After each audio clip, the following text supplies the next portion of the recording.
continue. And now we'll start our regular session with the first presenter, Aleksei Vakhnin, and his presentation is titled Dynamic Multi-Level Cooperation Coevolution Framework for Solving Large-Scale Global Optimization Problem. Aleksei, you can share your presentation with... Please give me permissions because right now it says I need a permission. Oh, right now I think I can. Just a minute.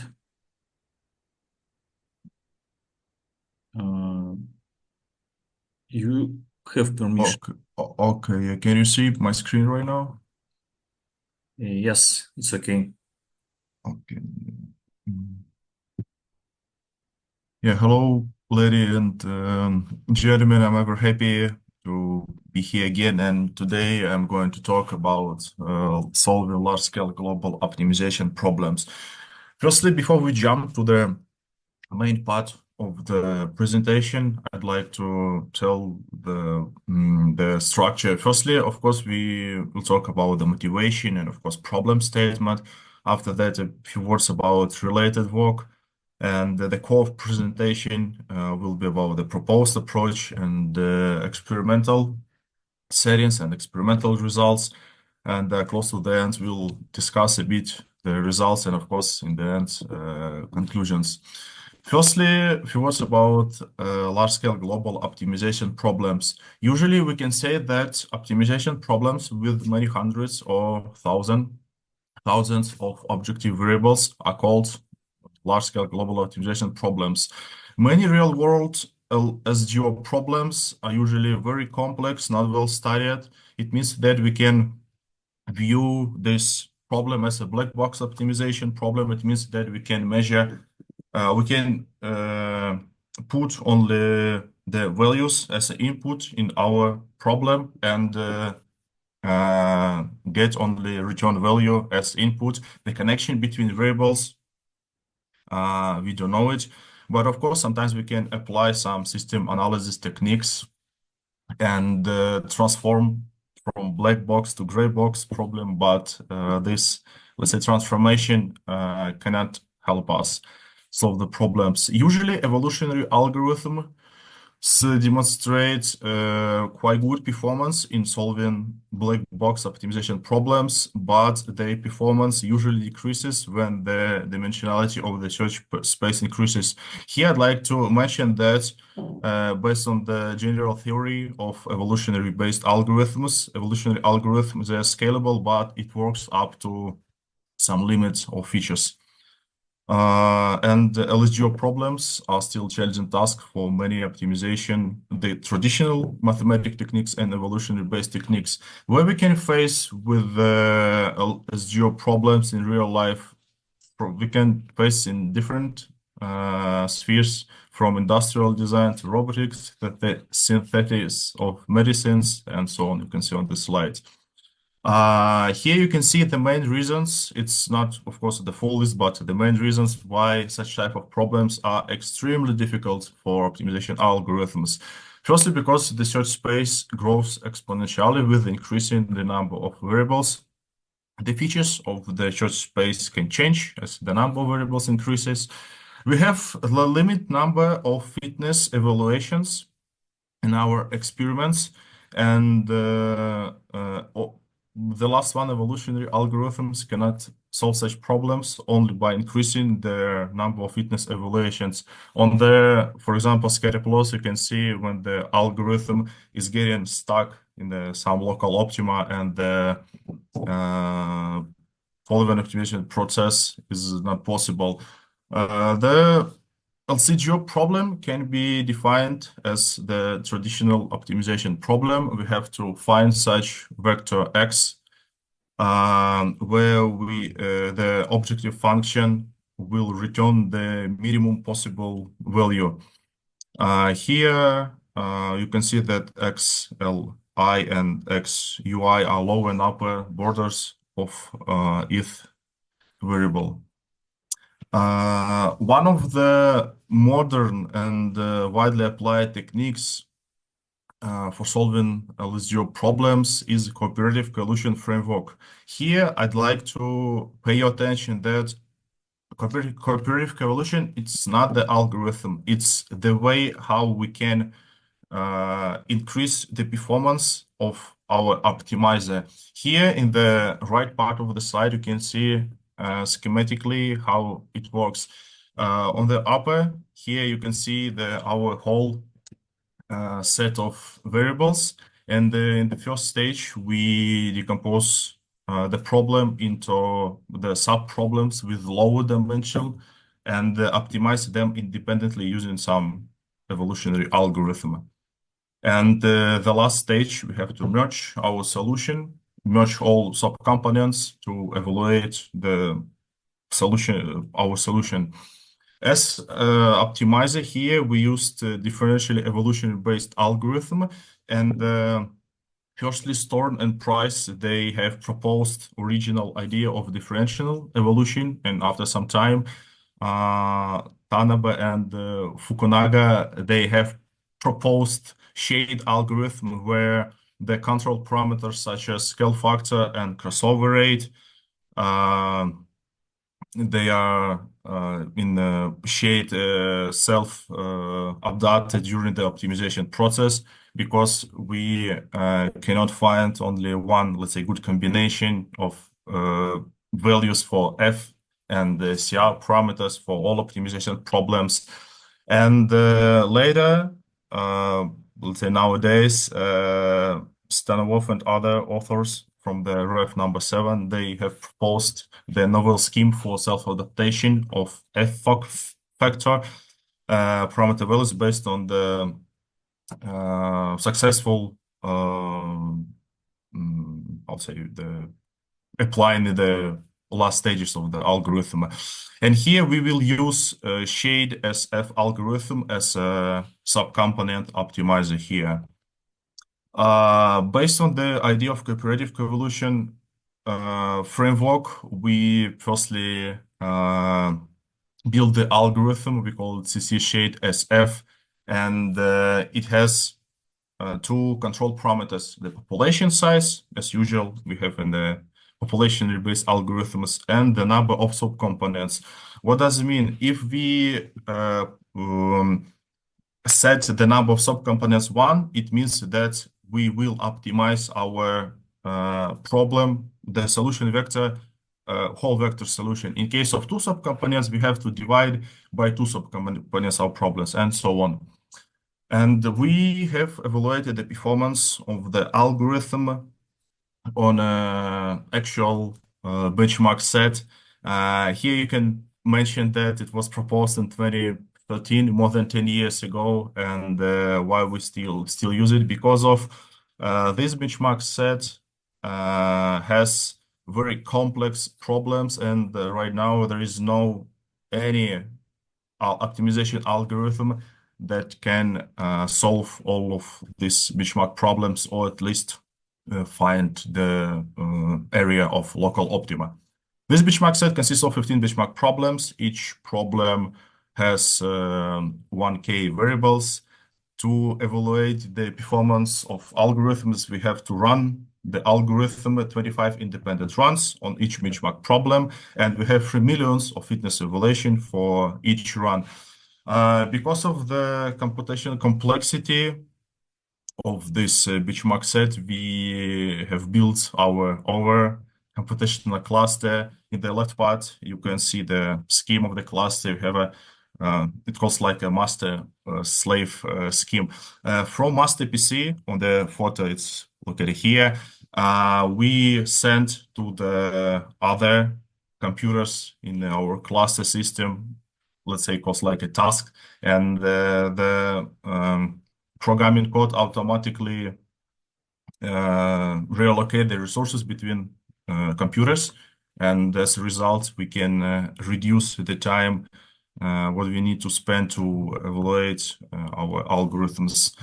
And so firstly, what we did, we evaluated the whole combinations of CC shade SF algorithms here. On the heat map, you can see the scores for each combination. X-axis denotes the number of subcomponents. Y-axis denotes the population size.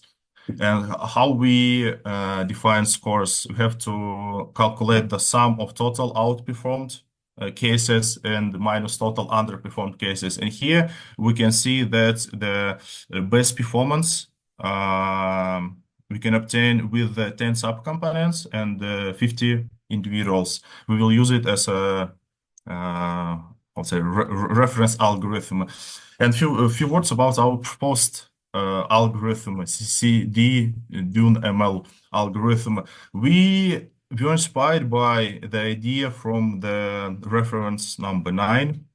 You can see from the multi-level cooperative coevolution on the picture in the right upper corner. You can see the idea. Firstly, we have to determine the set of the parameters for the number of subcomponents in the problem, and in automatic regime, the algorithm this switches during the optimization process. But we thought what we add to this scheme, not only the number of subcomponents, but also the number of individuals. And also we wanted to check and to try the idea in practice. What if we will reduce the set of parameters of the subcomponents and individuals during the optimization process? Because, for example, some of the settings are not very good. And here, what we did, as the original set of subcomponents, we set as 1, 2, 4, 8, and 10, and so on. And the set of individuals, as you can see in the screen here, is the formula. How we evaluate the performance, it's absolutely the same way as it was proposed in this paper. So this is the pseudocode of the algorithm, and I don't think I have too much time to explain this in the details, and I suggest to go to the experiments, how it works. So here the algorithm has 5 stages. It's the example of one independent run on the first benchmark problem. How it works in the beginning, the algorithm can switch between whole combinations in the cooperative coevolution and population size. And after the first stage, after 20% of fitness budget, which defines as 600 case of fitness evaluations, the algorithm here decided that the performance with the 4 subcomponents, the worst, and with the 200 individuals, and algorithm removed it from the pool of the parameters and so on. After other 20%, algorithm removed one more parameter and so on. And in the end, the last stage, we can see that the algorithm operated only with 8 subcomponents and with 50 individuals. Here you can see the convergence plots, and we can, let's say, visually compare how the algorithms work. The blue one means that CC shade SF mean, it's we averaged whole cases with all parameters. It means that we, let's say, select randomly some the set of parameters and keep it in the whole optimization process. CC shade SF 1050, it means 10 subcomponents and 50 individuals based on our experiment where we could obtain the best performance with the fixed parameters. And the green one is our proposed algorithm, and the very vertical gray dotted lines means the stages where the CCD Dune ML approach reduced the set of. Excuse me, 1 minute left, so please. Yeah. Okay, yeah. And here it results the comparison of proposed algorithm with all combinations using Mann-Whitney U-test. We can see that our proposed algorithm outperformed 230 times, showed worst performance 77 times, and the same performance 68 times. But it's also interesting that we can see that with the best found combination, our proposed algorithm could show the better performance 8 times, worse 4 times, and 3 times the same performance. And here also we compared our algorithm with other state-of-the-art algorithms. Here the let's say orange one is our approach. Of course, it's not the best result, but here we did not use some special local search-based approaches. Yeah, and general conclusions, we can say that based on the numerical experiments, we prove again that cooperative coevolution is an effective framework for large-scale black box optimization problems. And we believe that our proposed algorithm has great potential for improvement. First, we would like to improve the performance of our subcomponent optimizer and also add local search-based algorithms, especially for solving large-scale global optimization problems. And the last one, if you'd like to jump to the field of large-scale global optimization, just please visit these references, as I can say the perfect ways about this topic. Yeah, that's all from my side. Thank you so much for your attention. Unfortunately, we have no time for question, but you see name of presenter, so I think everybody can contact him and ask everything later. Thank you very much again. Yeah, thank you. Next presentation. Okay, just a minute. Is next presenter here? Vladimir Zhuravlev. Yes, I see you. Yes. Okay, let me present second paper, Vladimir Zhuravlev, with paper titled Soft Island Model of the tent map-based fish school search algorithm with exponential step decay. So we hear and see you. Share your presentation and you may start. Just a second.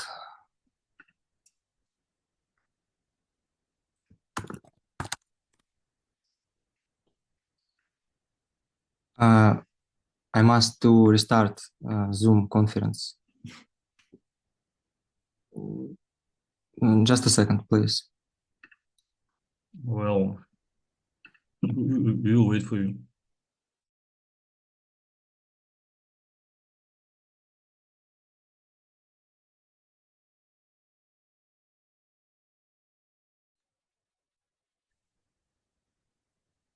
Aleksei, if you're still here, we have short time. Yeah, I'm still here. Yeah. If anybody have a question for first presenter, you may ask right now. Sorry for my problem. Okay, no question for Aleksei. So Okay, later. we see your presentation, so you can start right now. You see the first slide of presentation? Yes, everything is okay. Okay. Good afternoon, dear colleagues. My name is Vladimir Evgenievich Zhuravlev.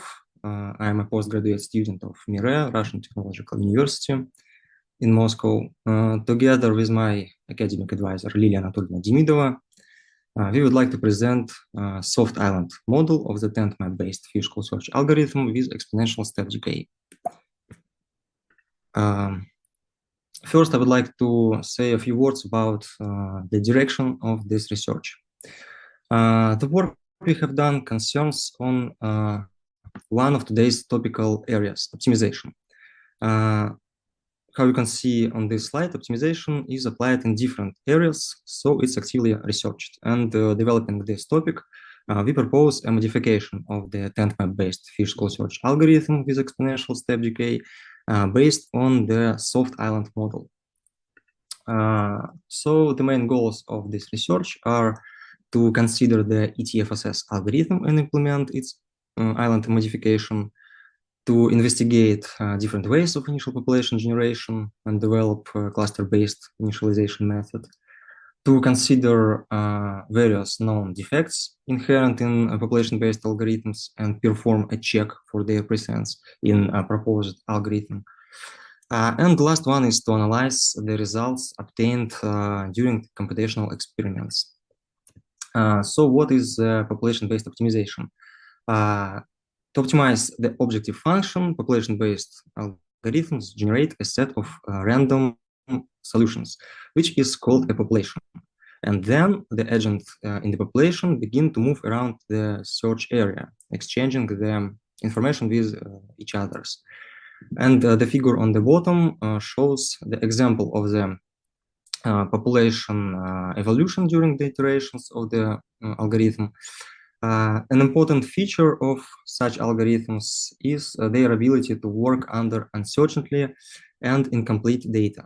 And that's why they are so popular in practice. In 2013, the fish school search algorithm was proposed. Its main idea is to imitate the behavior of fish swimming around the aquarium and interacting with each other, searching for as much food as possible. And in the context of the optimization problem, a school of such fish represents a population of points in feature space. A given search area represents the aquarium, and the amount of food represents the values of the objective function. And one iteration of the fish school search algorithm consists of 4 stages, how you can see on this slide. In the first stage, the fish take individual steps in random directions. Next stage, depending on the results achieved in the first stage, fish increase or decrease their weights.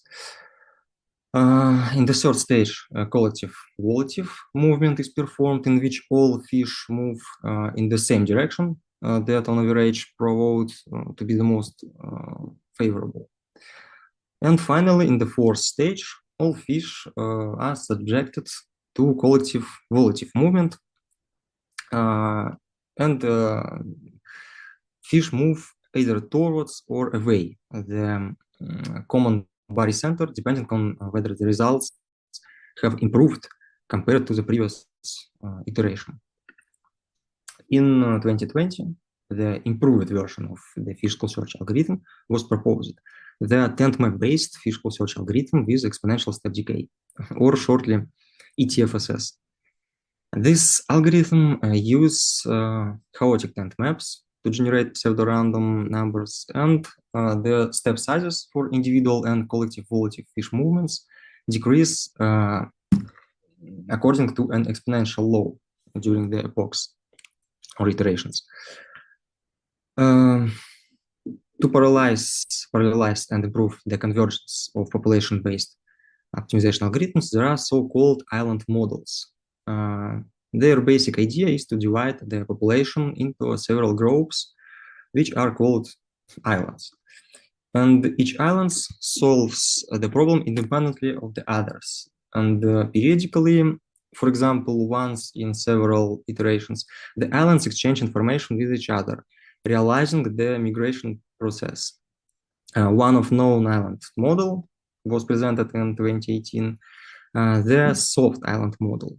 In approach proposed by authors, during migration, each agent stays on its original island with probability P and moves to any other island except the original one with the inverse probability 1 minus P. So we present a modification of the ETFSS algorithm using soft island model, SIM ETFSS. And on this slide, you can see the basic formulas for performing migrations in the presented algorithm.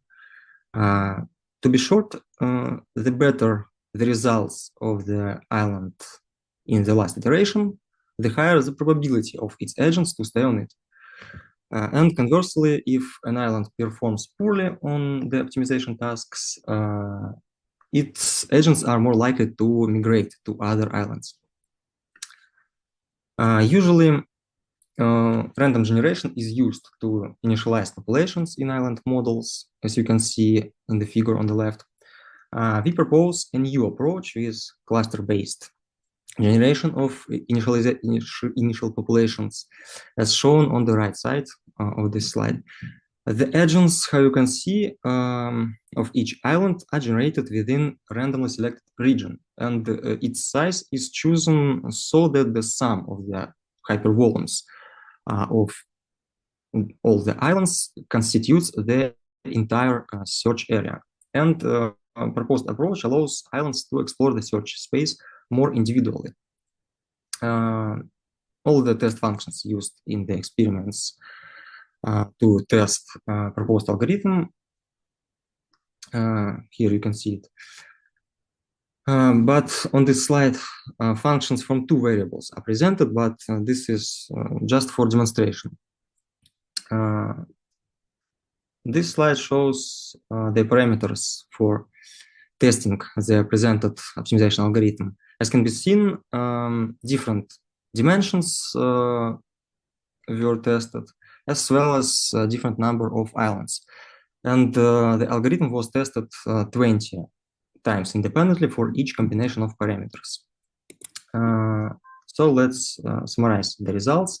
On this table, the values of the algorithm parameters with which the best results were achieved for each function of each dimension. It can be seen that in most cases, the algorithm with many islands with cluster-based initialization of population showed the best results. And here you can see an example of comparison of the results obtained for all variants of the number of islands on the restrigging function of 100 dimensions with p equals 0.8. However, it should be noted that such a significant superiority of SIM-ETFSS algorithm over its island-free counterpart is also observed for all other problems and their dimensions. As I have already mentioned, 20 independent runs were performed for each combination of algorithm parameters. And to compare the ways of population initialization, the one-tailed Mann-Whitney U-test was applied to the obtained results. The test responses were counted and presented in the form of a diagram, which you can see on this slide. The higher the dimensionality of the task, the smaller the difference between the initialization methods. However, cluster-based initialization more often showed better results compared to the classical approach. This slide shows an example of regression map, where the y-axis shows a population of 60 agents uniformly distributed over 3 islands, and the x-axis shows the iterations of the algorithm. This example shows that during the optimization of the objective function, the islands actively compete with each other, either increasing their population several times or losing agents in favor of more successful rivals. And some population-based algorithms have defects that limit their use in practice. And one known defect is the tendency of the population-based algorithms to converge to the center of the search space area without exploring the entire available space uniformly. This problem is caused by the presence of the so-called center bias operator, which is implicit in the very logic of the algorithm. But during the experiment, it was concluded that SIM-ETFSS algorithm doesn't possess this defect. Another known problem of some population-based algorithms is the unevenness defect. Some population-based algorithms, contrary to the common sense, begin to show much lower quality results if the search area is unevenly reduced along all axes. And similarly with the previous defect, during the experiments, it was concluded that SIM-ETFSS algorithm doesn't possess this defect. So here you can see the main results of the research. An island modification of the ETFSS algorithm based on the soft island model was presented. A new cluster-based approach to initial population generation was proposed. And the SIM-ETFSS algorithm was tested for known problems, such as the center bias operator and unevenness defect. And finally, it can be concluded that presented algorithm is subject to any of the above defects. And finally, for the future work, we can suggest these directions, which listed on this slide. But we can see I have no time. So thank you for the attention. Thank you for presentation. I think we can have one short question. If anybody have, you're welcome.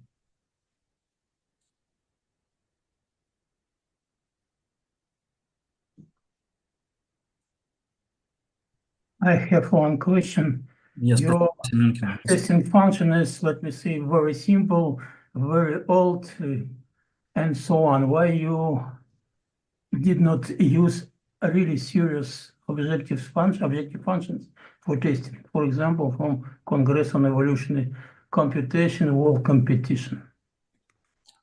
Thank you for your question. This simple test functions was used to show that presented algorithm, SIM ETFSS, can show better results than island-free counterpart of this algorithm. But in future researches, I will try another test functions, such as that you called. Yeah, I have a bit news for you.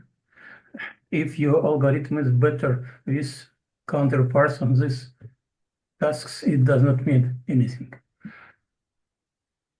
For serious, of course, application. Let's say it's a very low bound.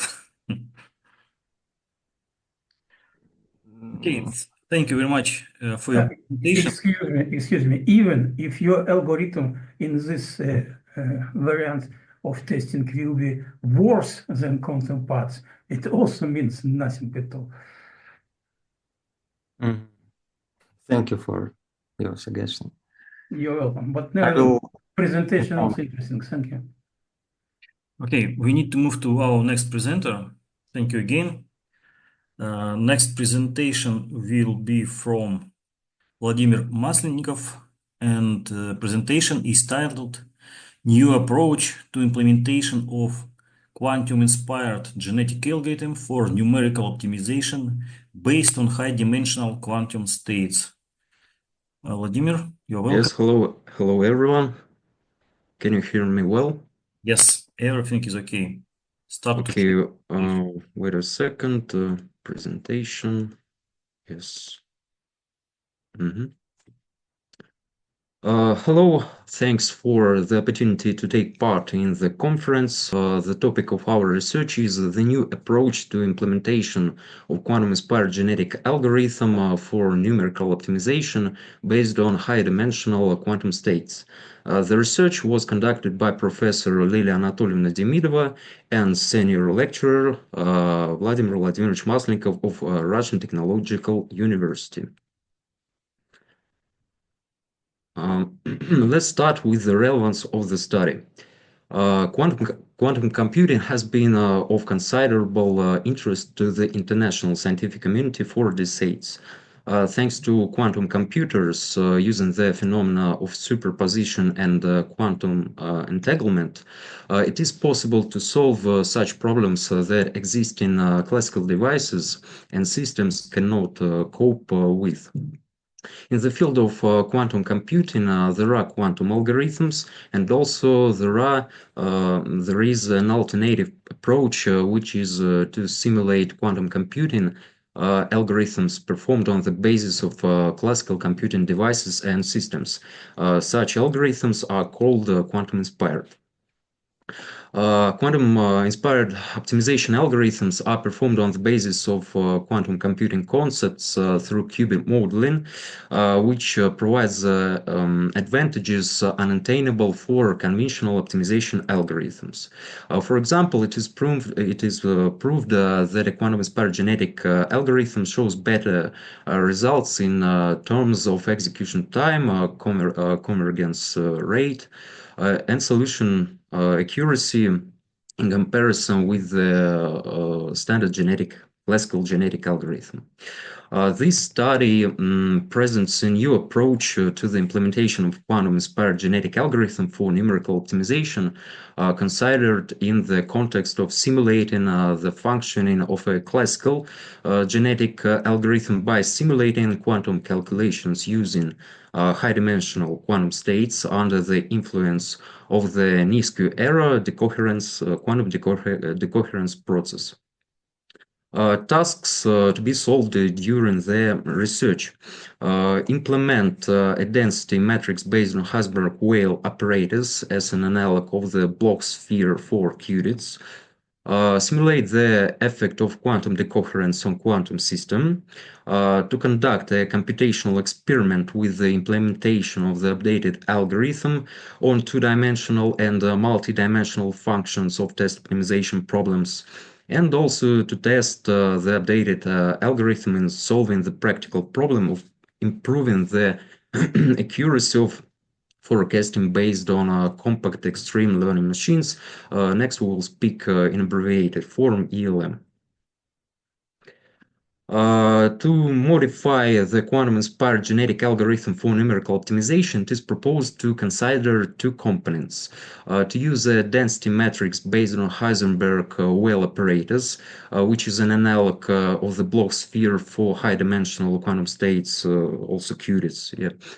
In order to realize the possibility of performing quantum operations of rotation of states of multi-level quantum systems, and to use a normal random variable and with zero mathematical expectation unit variance in quantum gates to simulate the coherence in terms of the effect of extraneous noise from the environment on a multi-level quantum system. The basic and simplest unit of quantum information is qubit. This is a normalized ket vector in the two-dimensional space of real numbers covered by basis vectors 0 ket vector and 1 ket vector. A graphical representation of the qubit is possible in the form of a block sphere. You can see that on the slide on figure 1. In addition to qubit, there are also multi-level quantum system called QUDIT. QUDIT is a quantum system in the d-dimensional state, which is described by a vector in the d-dimensional Hilbert space. However, it is important to say that QUDIT cannot be described using the block sphere. As a result, it is proposed to use Heisenberg-Weyl operators as an analog of the classical block sphere to change the state of the qubit. The basis of the Heisenberg-Weyl operators is determined in accordance with the unitary operators U with index PQ, which is formed on the basis of general Q and P with index D in accordance with the Pauli rotation classic operators Z and X. Then the resulting density matrix describing the state of the quantum system for the qubit of the dimension D based on the Heisenberg-Weyl basis helps to form the spherical geometric design of Bloch belongs to space. That is, determine whether the number characterizing the length of the qubit is simple or composite. In order to simulate the effect of extraneous noise from the environment on the qubit, considered in the context of virtual system, the characteristics and properties of a physical quantum system that is affected by external fluctuations are used on the as the basis. Let the quantum system be an optical qubit based on a stable isotope of ytterbium, the nucleus of which consists of 171 protons and neutrons, controlled by a highly stable laser with a narrow spectral distribution in the visible range. To ensure the coherence of the qubit, it is necessary to maintain a significantly low ion temperature. To do this, it is possible to use a magnetic caloric effect, as a result of which ytterbium, characterized by the property of paramagnetism, can change its temperature under adiabatic conditions during magnetization or demagnetization. Together with the noise from the magnetic field, the ytterbium ion can be affected by the noise associated with the modulation of the pumping current of the control laser, caused by frequency modulation, changes in temperature, and pumping current.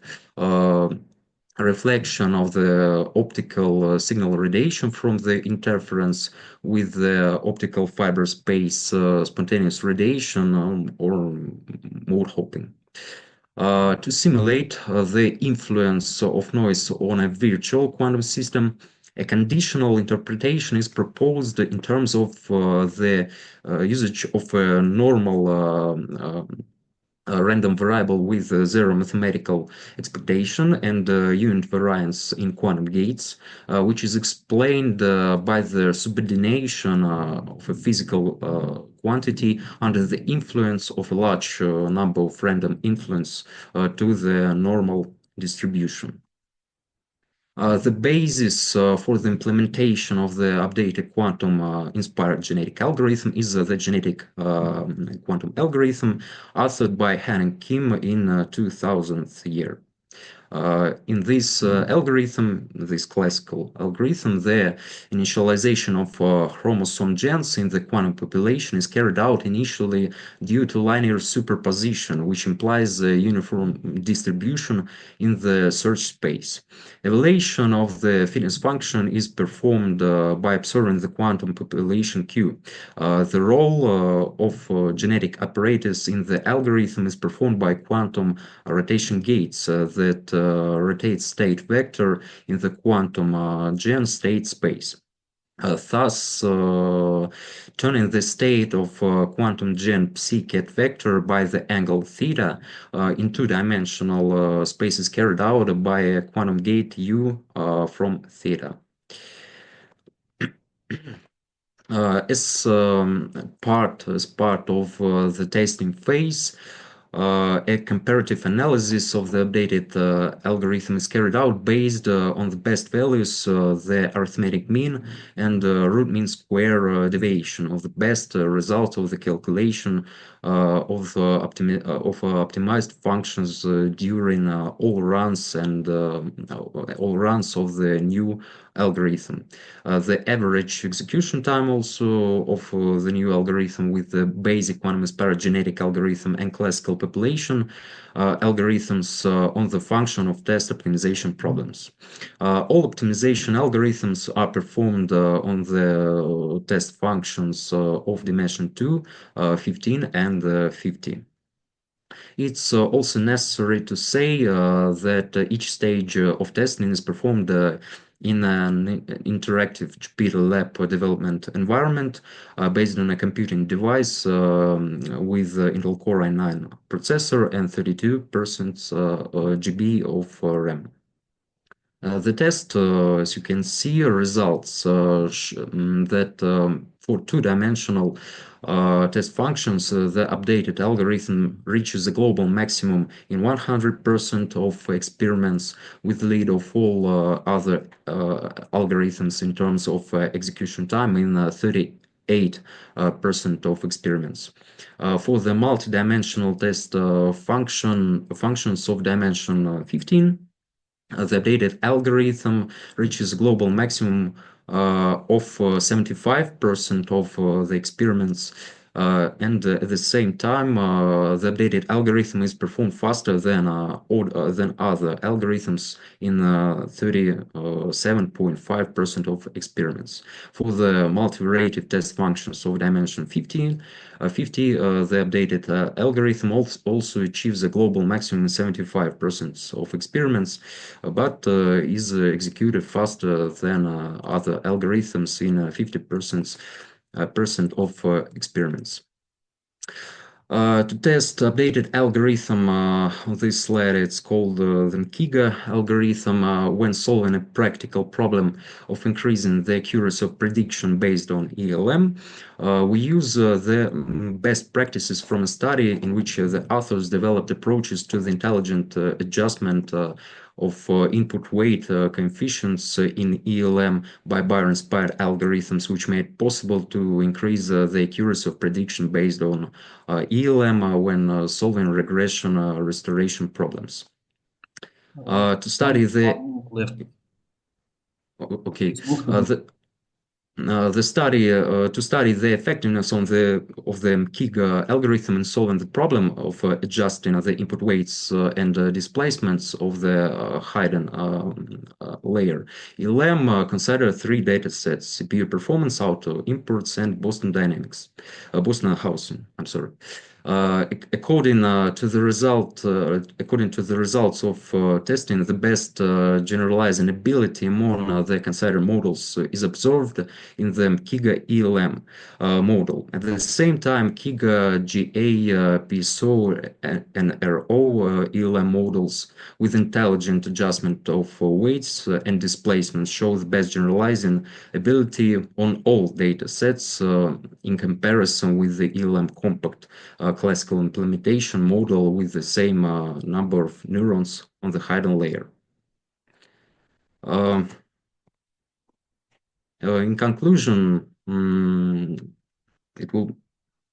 must to say, in the course of the study at all, a new quantum-inspired genetic algorithm for numerical optimization based on based on high-dimensional quantum states was proposed. In order to implement an analog of the Bloch sphere for qubits in the form of a density matrix based on Heisenberg-Weyl apparatus is presented, which allows quantum operations of rotation of states of multi-level quantum systems. The simulation of quantum decoherence is considered in terms of the influence of extraneous environmental noise on the qubit, and is characterized by the additional use of a normal random variable with zero mathematical expectation and unit variance in quantum gates. In the future, it is proposed to add the possibility of finding a global minimum of optimized functions. To interrupt you, Yes. the time is up. Thank you very Okay, much. okay. Thanks for your attention. If you If have any anybody has questions. one short question, please ask. Yeah. Mm-hmm.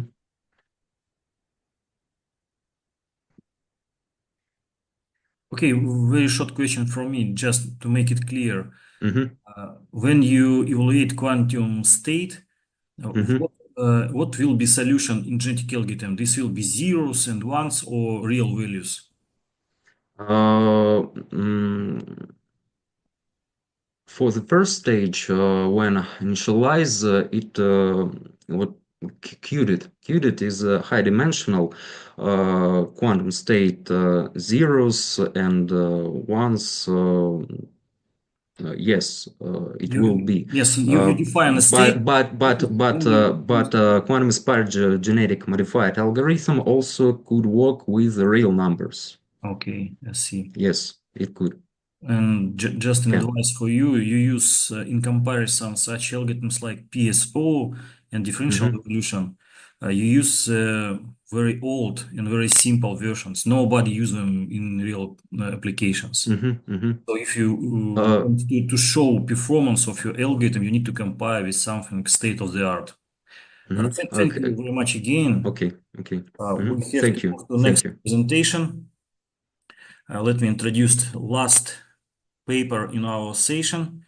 in this section Sergei Mitrofanov with paper titled Improving the Efficiency of Regression Decision Trees by Applying the Differential Evolution Method. Sergei, yes, we see your presentation, so you can start.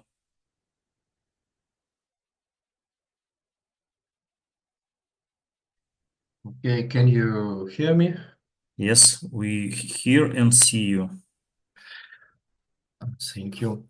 Good afternoon, dear colleagues. My name is Sergei Mitrofanov. I want to present our investigation, which was presented by Evgeny Sopov. There is a demand for interpretable models when studying processes in various subject areas. The operation of these models is understandable to an end user. It is especially important for a process where there are high risk due to making an unsuccessful decision. The work considers solving regression problems applying decision trees.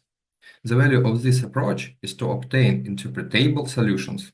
So, it's necessary to develop mechanism to improve the efficiency of decision trees. The work proposed and examines decision trees modification, which means application of the differential evolution method to optimize threshold values. The efficiency of the modification is proven in solving practical problems.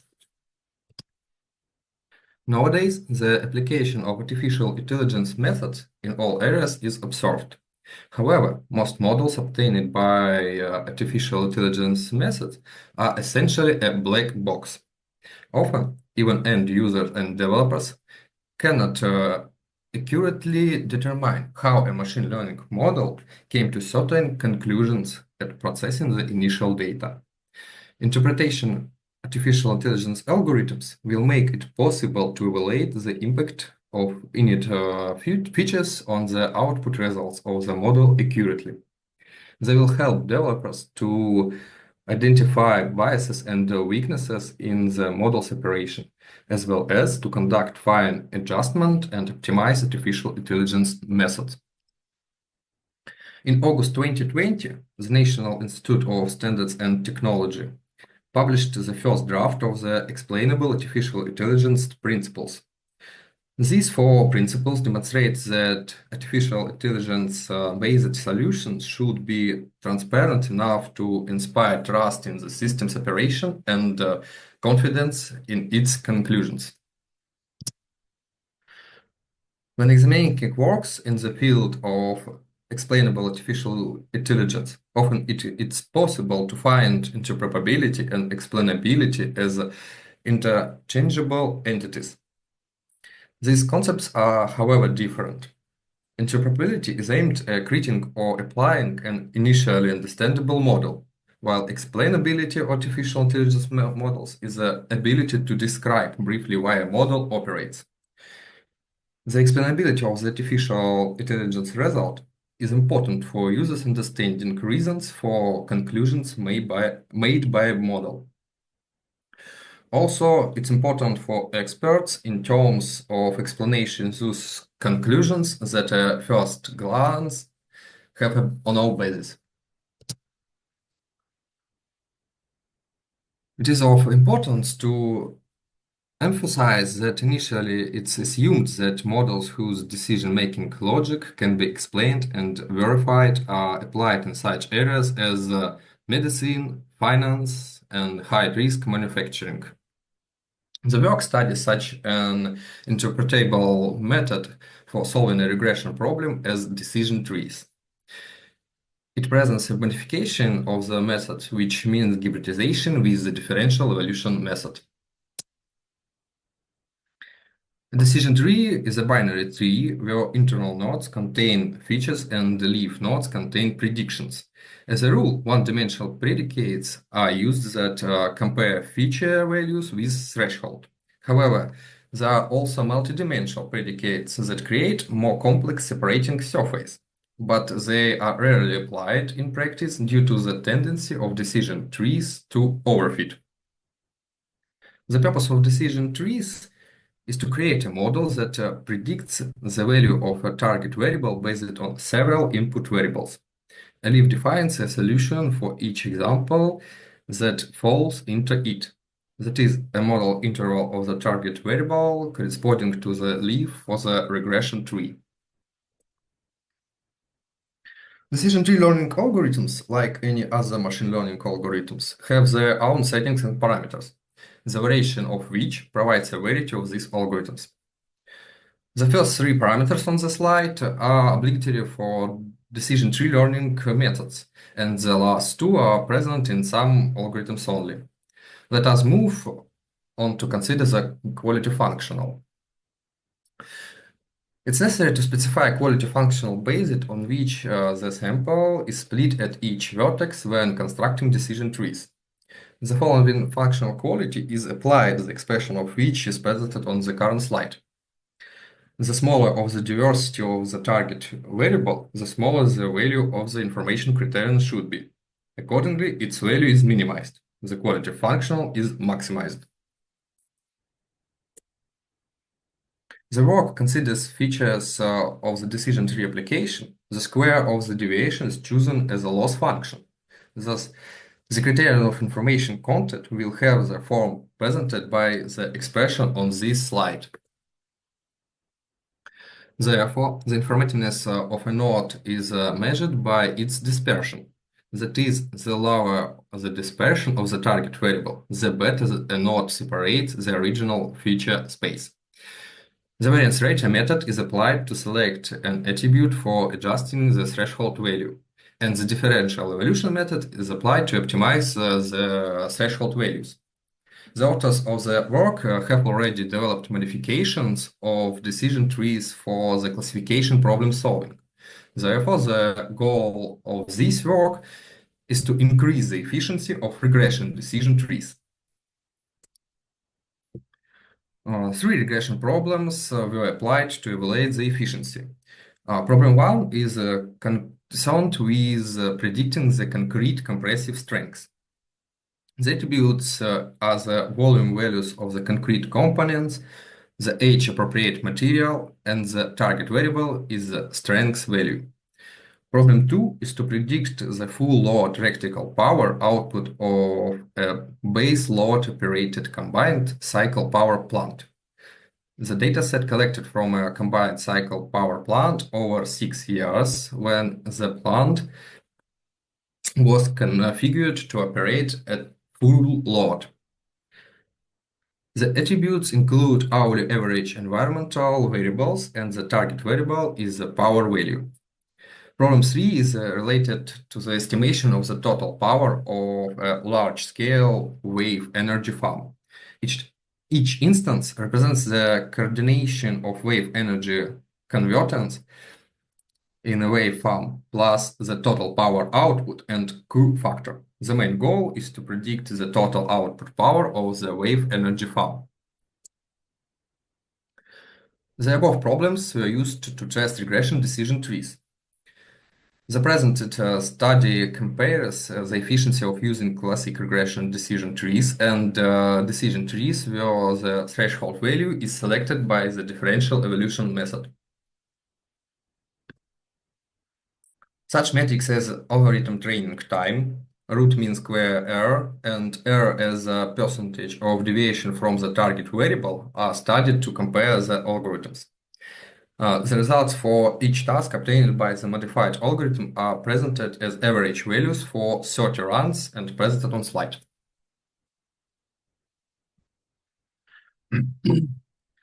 Present graphs of the regression model's correspondence obtained by decision trees to point of the original samples. Graphs are constructed to analyze the efficiency of the models as follows. The target variable is located on the abscissa axis, and the model forecast is on the ordinate axis. Thus, the point should line up diagonally with an ideal forecast. That is, the smaller the spread from the diagonal, the higher the accuracy of the forecast. Figures on this slide provides that the classic algorithm output has a large spread compared to the modified one, which is built along the diagonal. Figures on this slide evidence that results of classical modified trees have insignificant differences, which is confirmed by the close root mean square error values and deviation rate.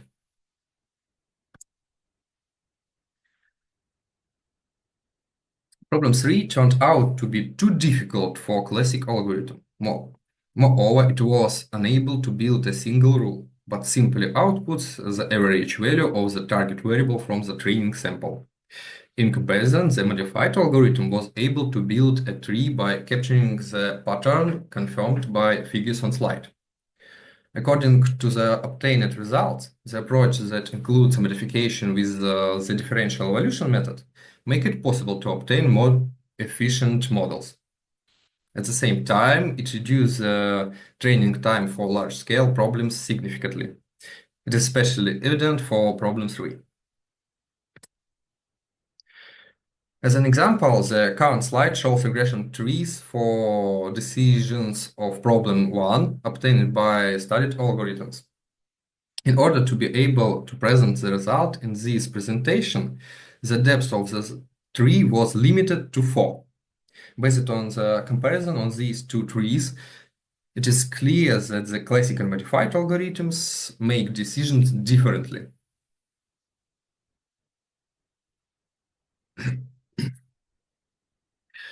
Regression decision trees are one of the most common methods of artificial intelligence due to the ability to interpret the results obtained.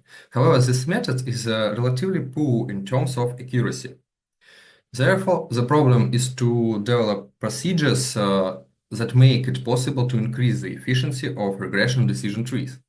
The resulting algorithm for training regression decision trees with differential evolution showed high efficiency than a classic algorithm. Also, the modified algorithm allows training trees with lower computational costs. It is especially important for solving problems in real time. Thank you for your attention. Thank you very much for your presentation. We have time for questions. Questions, please.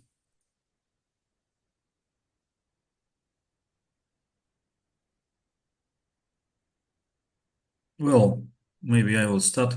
My question is, your problem number 3 have about 100 of attributes. So I just imagine what will be a tree which describes solution. Can we say that such a tree can explain something?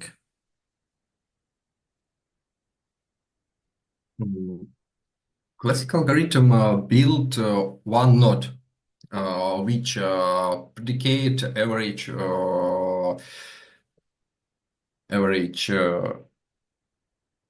goal variable on training sample. Modified algorithm build tree with more nodes, but I don't remember how many depth and how many nodes in this tree. Just imagine an example. If first variable is greater than and second less than and number 3 is greater than, you will have very big rule. So I think nobody will understand it. So is it necessary to use trees? Because if you can understand, it's much better to use black box model. A black box model will give you better accuracy, much better accuracy. Maybe, but black bottle not interpretable. Yes, tree which use a lot of variables also can be interpreted. Sorry, it's hard to pronounce this word. It's very hard to understand very long rule. I think it's impossible to understand very long rule. Yes, I agree with you, but on future we plan to build limit depth tree and on leaf build symbolic regression with genetic programming. Okay, so you can control the amount of variables inside this tree. Okay, thank you. I see. If anybody have a question, you may ask. Otherwise, we will move to our next session. Okay, I don't see any questions right now. Thank you.